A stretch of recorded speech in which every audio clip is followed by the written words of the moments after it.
Halo pemirsa, hari ini yang ingin saya prediksi terkait dari situasi kondisi perpolitikan negara Indonesia, di mana masyarakat sudah demo dikarenakan merasa tidak didengar aspirasinya, suaranya, dan lain sebagainya, dikarenakan pajak yang begitu naiknya nggak kira-kira, kemudian aturan-aturan yang nggak bisa diterima akal sehat, yang intinya rakyat ini merasa dirugikan banget terkait dari pajak yang naik, juga aturan-aturan yang dibuat secara sepihak ya.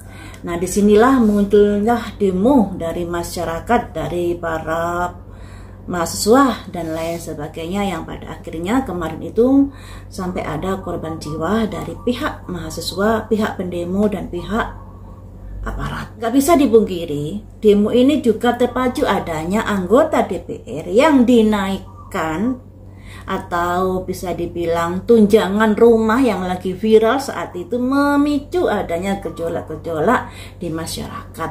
Kemudian juga ada demo Pati, itu juga membuat kayak membakar nyali dari para mahasiswa untuk kemudian turun ke bawah, turun demo dan lain sebagainya. Itu salah satu pemicunya juga, selain dari aturan-aturan yang diberlakukan yang nggak masuk akal, yang merugikan rakyat kecil, juga naiknya pajak PBB yang nggak kira-kira dan lain sebagainya.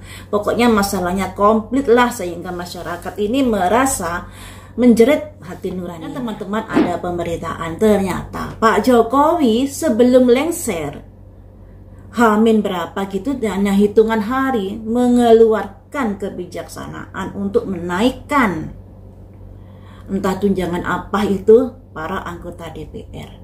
Naiknya nggak kira-kira. Bolehkah seorang yang akan melepas jabatannya tinggal hitungan hari saja kemudian mengambil sebuah kebijaksanaan yang seperti itu? Bolehkah aturannya?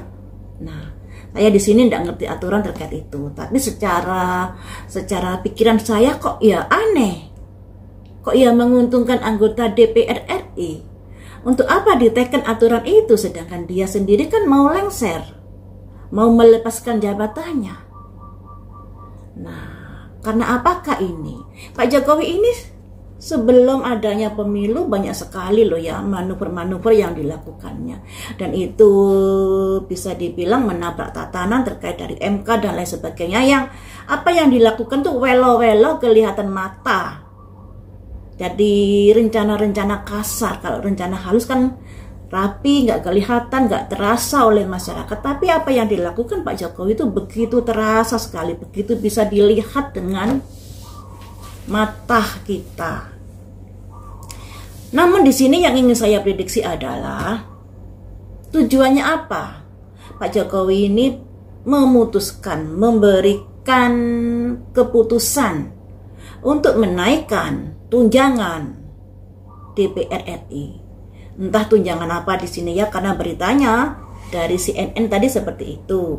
Kalau kalian ingin lebih jelasnya, coba Google saja tentang berita di CNN tersebut.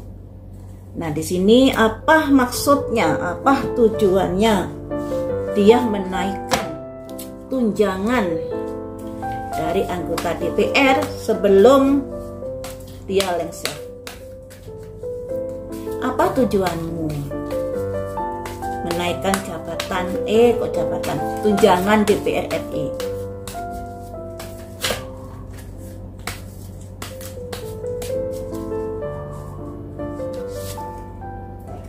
Bermain aman, playing itself, bermain aman untuk mengamankan. Nah, kita tahu saat dia menaikkan sebuah aturan baru itu, anaknya Gibran sudah kepilih menjadi wakil presiden. Apakah itu yang menjadikan dia melakukan seperti itu pada anggota DPR yang baru, agar posisinya Gibran aman? Karena kita tahu Gibran ini bisa mencalonkan diri karena ada undang-undang yang sudah diamburadul, tatanan yang sudah diobrak-abrik oleh Pak Jokowi. Apakah karena untuk melindungi anaknya ataukah karena ada tujuan yang lainnya selain itu?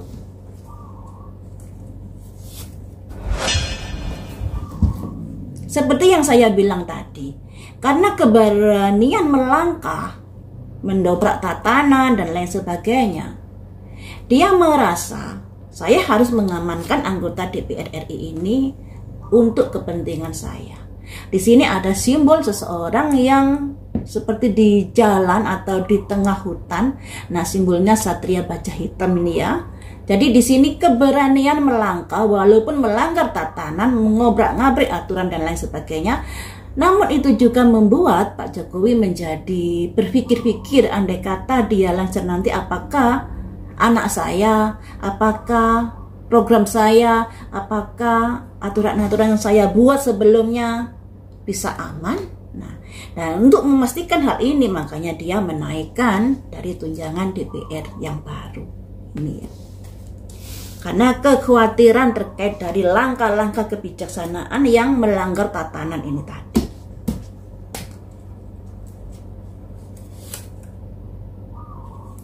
Your higher self, dan dia merasa paling baik di sini, merasa paling didukung oleh rakyat dan lain sebagainya. Ya, nggak bisa dipungkiri selagi Pak Jokowi saat itu menjadi presiden, masyarakat dan lain sebagainya sangat mendukung dia. Karena apa? Karena pembangunan yang dia buktikan selama dia presiden nggak bisa dipungkiri, dari Papua, dari sampai di daerah pelosok dibuatkan jalan tol dan lain sebagainya. Program-program itu memang sangat menguntungkan masyarakat. Akan tetapi, apakah dengan program ini tidak akan memberatkan APBN negara? Karena yang kita tahu ya teman-teman, Pak Jokowi di periode 1 sepertinya ada masalah COVID. Periode 1 apa periode 2 ya? Seingat saya periode 1 ada masalah COVID.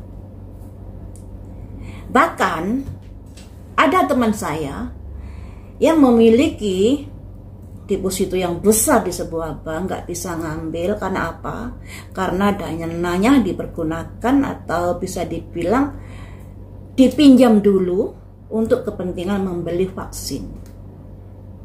Ini teman saya yang bilang sendiri loh. Jadi dia memiliki simpanan yang banyak di bank tapi nggak bisa dicairkan kala itu karena sementara waktu dipakai dulu dananya untuk membeli vaksin. Berarti anggaran negara saat itu keteteran. Nah, saat keteteran kok ya bisa membangun infrastruktur yang begitu banyak, bahkan juga nggak kira-kira. Nah, ternyata uangnya itu salah satunya adalah uang pinjaman yang membuat anggaran negara Indonesia saat ini menjadi keteteran, harus membayar bunga dan lain sebagainya. Efeknya di situ. Akan tetapi masyarakat mungkin nggak begitu berpikir ke arah ini. Yang dia tahu, oh, di eranya pembangunan luar biasa, dia merakyat, dia mendukung rakyat kecil dan lain sebagainya. Memang itu nggak bisa dipungkiri. Tetapi di periode 2 ternyata banyak sekali hal-hal yang dilakukan yang apa ya, yang membuat rakyat ini menjadi kok begini ya sepak terjangnya jadinya dan lain sebagainya. Saya pun juga berpikiran seperti itu. Apalagi menabrak tatanan dan lain sebagainya. Nah, dan di sini dia masih merasa, setelah dia lengser masih merasa bahwa dia masih memiliki pamor yang kuat di mata masyarakat.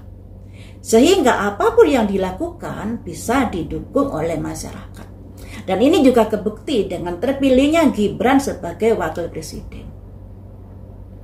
Nah, kemungkinan kalau Pak Prabowo tidak didampingi Gibran, entah kepilih entah tidak. Ya, jadi nama Pak Jokowi masih lekat di hati masyarakat saat Pilpres Pak Prabowo Gibran kemarin. Dan salah satunya pemenangan dari kubu Pak Prabowo dengan Gibran itu adalah nama Pak Jokowi di belakang mereka. Ini tidak bisa dipungkiri.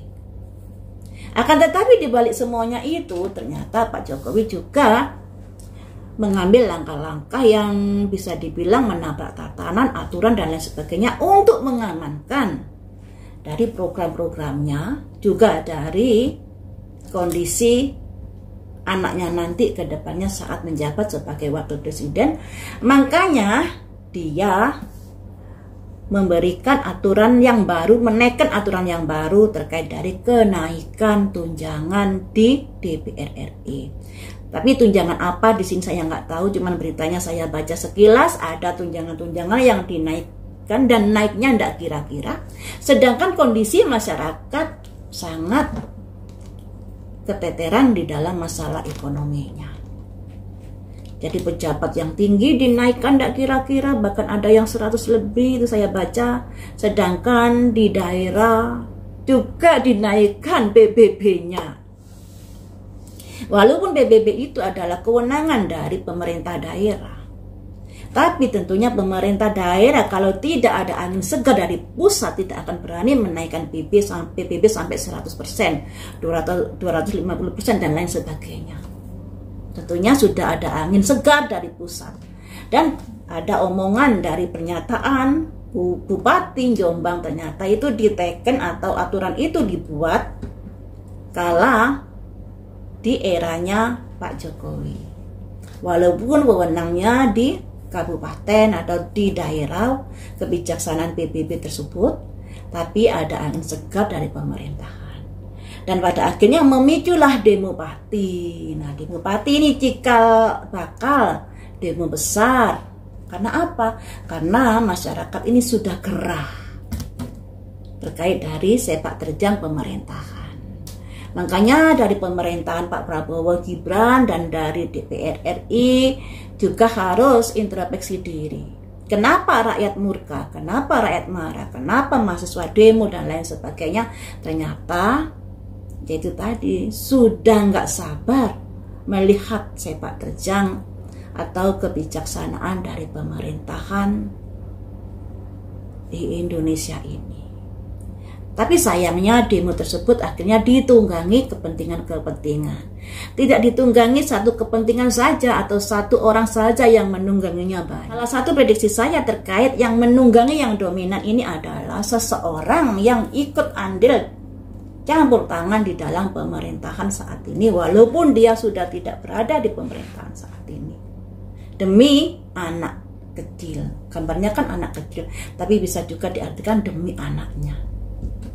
Siapakah gerangan? Kalian pikir. Nah, kita kembali ke prediksi kali ini, yaitu terkait dari kenapa Pak Jokowi sampai membuat peraturan atau sampai menaikkan aturan baru sebelum dia purna tugas. Ternyata bermain aman untuk mengamankan dari kebijaksanaan sebelumnya, juga mengamankan anaknya, karena terlalu berani melangkah yang tentunya akan beresiko banyak yang gak suka terkait dari kebijaksanaan yang ternyata tidak berpihak kepada rakyat, tidak berpihak pada kedaulatan, juga tidak berpihak pada tatanan yang ada dari sebelumnya.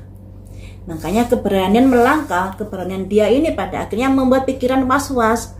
Nah, untuk tidak memicu adanya gejolak, makanya dia menaikkan tunjangan DPR RI itu untuk bisa berpihak kepadanya. Nah, ini katanya bermain aman. Karena dia saat itu merasa kedudukannya paling tinggi, merasa memiliki dukungan yang banyak dan lain sebagainya, merasa memiliki nama besar. Seperti itu ya. Kemudian kita lanjut. Setelah adanya gonjang-ganjing yang seperti ini, ternyata DPR RI mengambil sebuah keputusan untuk memangkas tunjangannya dan lain sebagainya, atau meniadakan tunjangan ini itu. Apakah posisi dia akan aman?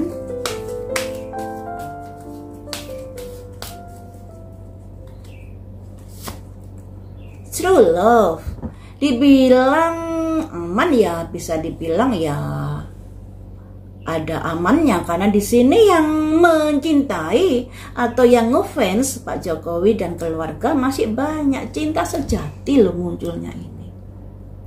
Jadi yang ngefans masih banyak. Apapun yang diberitakan di media sosial terkait dari sepak terjangnya yang melanggar tatanan, yang menaikkan kenaikan anggota DPR, kalau nggak salah entah 2 hari, entah berapa hari sebelum dia lengser, ternyata tidak bisa membuka pikiran dari para pendukungnya ini.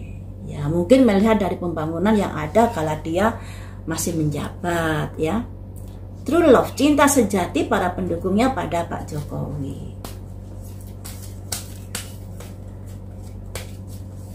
Apakah dengan cinta sejatinya para pendukung Pak Jokowi ini akan bisa melindungi posisi Pak Jokowi dan keluarga? Optimis bisa. Kenapa begitu optimis? Karena deception, pembisik.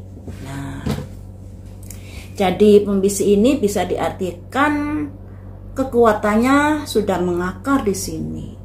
Ada bisikan-bisikan, dan di sini kan simbol dari seseorang yang bekerja di kantor. Katakanlah kantor itu ibaratnya sebuah negara di mana sudah ada gap-gapan kayak gitu, sudah ada kelompok-kelompokan kayak gitu, dan di mana kelompok dia ternyata juga memiliki power yang luar biasa di sini, teman-teman. Jadi masih memiliki power yang kuat Pak Jokowi dan keluarganya saat ini, yaitu tadi karena dapat dukungan yang luar biasa dari penggemarnya, dari rakyatnya yang merasa enak di zamannya kala itu. Walaupun mereka nggak berpikir jauh, karena ternyata di periode 2 ini Pak Jokowi melakukan sebuah kebijaksanaan yang lebih bisa dibilang menguntungkan dirinya dan keluarganya. Seperti Paman Usman mengubah batas usia pencalonan wakil presiden dan lain sebagainya. Juga menandatangani peraturan baru sebelum dia lengser, menaikkan tunjangan dari DPR RI. Tapi nggak ngelihat situasi kondisi negaranya yang sudah mulai keteteran.